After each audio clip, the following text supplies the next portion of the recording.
I'm Marina Webster, your host for Inspiring Author TV, the only show that inspires authors to write and show you the tips and hints on how to publish and market your books. And today we have wonderful author here, Maureen Helen. Hello. Maureen is a published author of books, of one book, yeah, which called Other People's Country. Can you tell us about your book and what was the inspiration to write this book in the first place? Well, I've got 6 children, and I brought them up mostly by myself.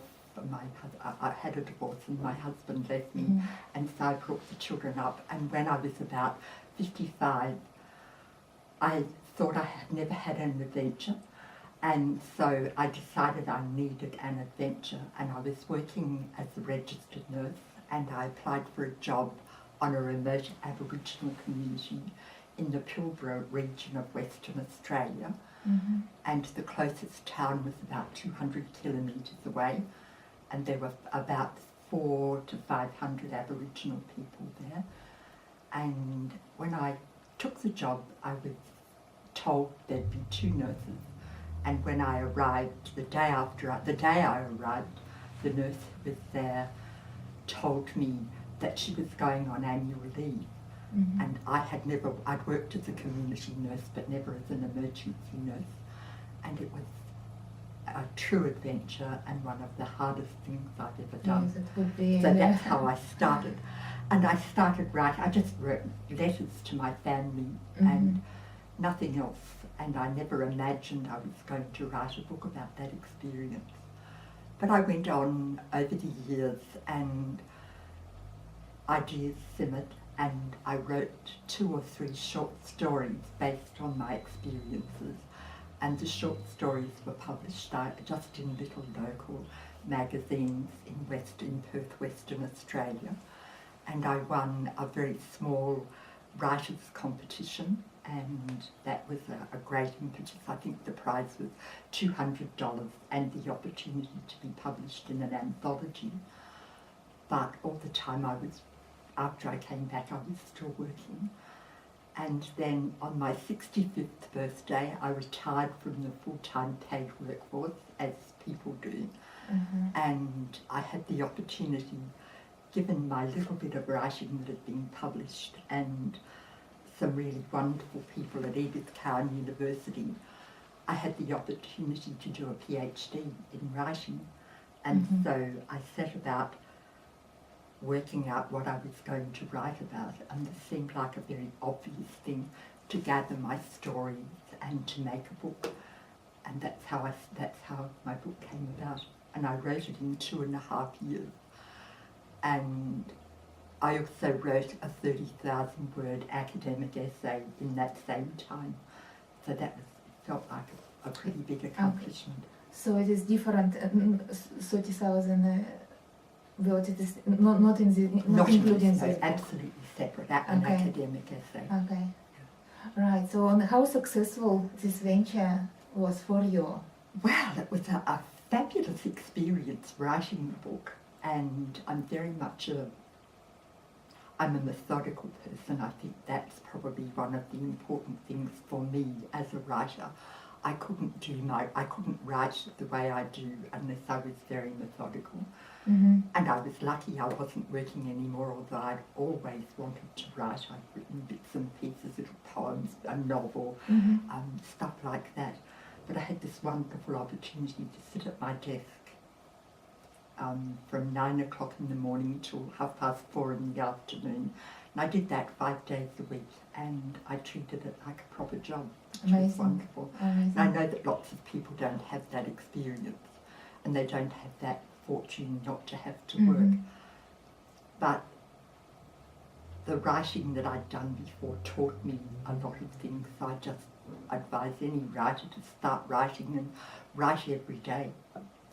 And that's a practice that I've kept up, that I've done for years. I write at least 4 pages in longhand every single morning of my life, and it keeps my writing going. Yes, very good hint. Write every day. Every day. And so if I need to, I set the alarm half an hour earlier so that I have half an hour writing. And how do you do it? You just Longhand. longhand, and just anything comes to you from the Anything ether. comes to anything. Yeah, and you just write. Yeah, just right. Yes, it's the first thing I Very do. good hint. Very good. Yes. So, how did you publish your book? Did you have any difficulties with publishing? I was actually very lucky about publishing Uh-huh. my book because I worked very hard to make it as good as I could. I think that helped. I went into about, some people write 1 or 2 drafts, but for me it was more like, I guess 10 drafts, so I had a pretty good book by the time I'd finished. And it had a story. I'd crafted it so that it is a memoir. It's my story of my experience. But I crafted it because I wanted to write it like an adventure book. And I also think that people need to, that a writer needs to have a big idea. You can't just write and then. You have to have a story to tell, and you set about telling it. So I went to a writers' conference a couple of years before this book was published. Mm-hmm. And at that writers' conference I met a publisher, and we were talking, and I told her about this book. And I told her about the book I'd written, which was a novel, a very bad novel, but very good learning experience. And she wanted to see a few pages of or a little bit of that. And she wasn't very impressed and said it wouldn't fit her list. Mm-hmm. But said that she was interested in this book. So when I published it, I found her. It had been 2 or 3 years, and I sort of tracked her down on the internet and asked her if she was interested. And she said it didn't fit the list of the publisher that she was working with because it was a big she was working for a big Mm-hmm. international publisher. But if I was happy with it, she would send it to ABC Books on my behalf. Uh-huh. And they just picked it up, and that was wonderful. So, did you publish with what publisher? ABC Books. Uh-huh. And so who you did. Who are now,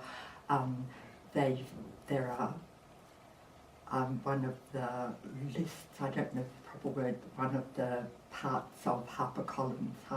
Yes, a big publisher. Yeah. So basically, you published your book because of your networking skills. That's right. Well, that was part of it. Yes, I yes, think because I am. Although I look quite brave, I'm actually a very shy person, mm-hmm. and to network is quite difficult for me. But I did it. Yeah, but you went to Writers' Festival. Yes.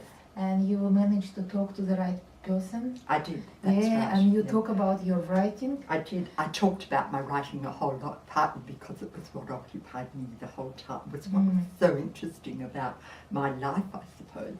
Yeah. So you did the right things at the right time. Yes, that's and right. you met the right person. That's right. So you're lucky in a way. Yes, I was lucky. Yeah. So, Maureen, what's your strategies on marketing and promoting your book, basically? Well, again, I've been very lucky because ABC Books is obviously affiliated with ABC Radio and television, and as part of the deal, I had to agree to do some interviews, and I seemed to do them well because I was really happy there, and I was invited to do quite a few interviews. Mm-hmm. My book is also about Aboriginal health, and in 2007, 2008, when this book was published, Aboriginal health was very high on people's thinking, and as soon as it was published, a review copy went to the Australian newspaper, and they interviewed me, and I had a whole feature in the Australian one Thursday morning in the book literary part. Mm-hmm. So that was good. Yes. And then I guess I was lucky again, and ABC Books sent my book to the Walkley Award, and I had written it thinking I was writing a travel memoir, but nobody else seemed to think that. They seemed to think it was something different. and I was longlisted for a Walkley Award for 2008, and that was another good experience. And as a result of that, I myself was invited to speak at writers' festivals, and so it feels like a whole lot of good luck along the way. Yeah. And then another thing that happened was it was entered in the Western Australian Premier's Award and was shortlisted for the history section. So I'm not sure if it's journalism or memoir or travel or history or quite what it is, but it's a book that I was passionate about writing. Can you say that part of your success is because your book is about really current issue? What was like because you were writing about Aboriginal health? Well, I don't think it was about, well, I suppose it was, in a way it was about a current issue, but it was much more about my own experience than about Aboriginal health. Right. Okay, that's very good. Maureen, so what would you recommend to new authors, new emerging authors, like People who have written or who, I'd say, or just who wants to write? someone who wants to write, I would say write. I think that's the only way to do it. I think learn as much as you can about your craft. I think belong to a writers group of some sort, Society of Women Writers, Australian writing writers, one of those groups, so that you get encouragement. Read books about writing and write, and then polish and polish again until you have a beautiful product. Good recommendations, Maureen, good recommendations. So where people can buy your book, if anyone wants to buy? Through any bookshop in Australia, through any bookshop, and it's sold out of copies, but they publish on demand now. So if someone wants it, then they publish a few copies. But you don't have to buy a few copies. You can just buy one copy of the book, of course, through any bookshop and ABC Books or HarperCollins. Wonderful. Thank you very much, Maureen. It My was pleasure. a very nice interview, and I think you guys learn a lot from Maureen, from experienced author who writes about Aboriginals and about your experience in remote country in Aboriginal land. Yes. Thank you very much. Thank you.